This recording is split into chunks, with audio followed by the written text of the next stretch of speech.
1981 সালের 30 মে ভোর ঠিক 4টা চট্টগ্রামের সার্কিট হাউসের নিস্তব্ধতা ভেঙে ঝাঁঝরা হয়ে গেল মেশিন গানের গুলিতে। ভারী বুটের আওয়াজ আর সিঁড়ি বেয়ে ওপর ওঠার শব্দ। কিছুক্ষণের মধ্যেই দরজার সামনে সাদা কাপড়ে ঢেকে দেয়া হলো স্বাধীন বাংলাদেশের অন্যতম প্রধান রাজনৈতিক ব্যক্তিত্ব এবং তৎকালীন রাষ্ট্রপতি জিয়াউর রহমানের ক্ষতবিক্ষত মরদেহ। কিন্তু কি ঘটেছিল সেই রক্তাক্ত ভোরে? এটি কি কেবলই কিছু সেনা কর্মকর্তার ক্ষোভ, নাকি এর পেছনেও ছিল সুখবীর কোনো ক্ষমতা বদলের খেলা? ৪৫ বছর পরও কেন এই ইতিহাস আজও অসমাপ্ত?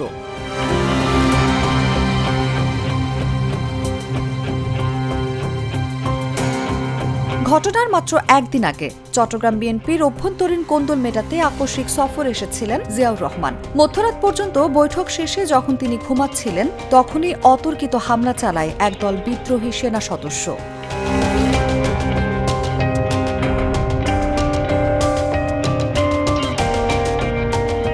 হত্যাকাণ্ডের পর পুরো চট্টগ্রাম যেন দেশ থেকে বিচ্ছিন্ন হয়ে পড়ে।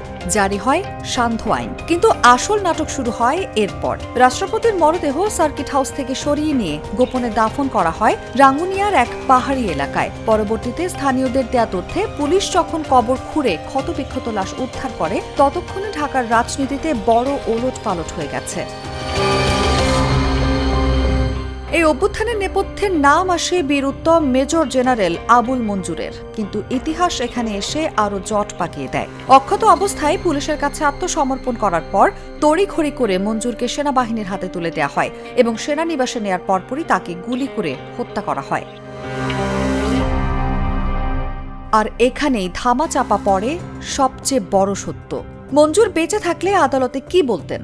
এই হত্যাকাণ্ডের পরিকল্পনা কত দূর বিস্তৃত ছিল? বিচার বিভাগীয় তদন্ত প্রতিবেদনটি কেন কখনো আলোর মুখ দেখল না?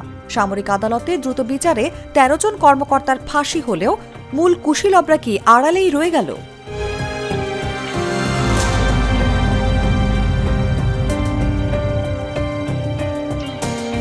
আজ ৪৫ বছর পরও সার্কিট হাউসের সেই রক্তাক্ত ভোরের ফাইলটি পুরোপুরি বন্ধ হয়নি। ইতিহাসের পাতায় এখনো রয়ে গেছে কিছু সাদা পাতা, যেখানে আজও লেখা হয়নি শেষ সত্য। নিউজ ডেস্ক, জাগো নিউজ।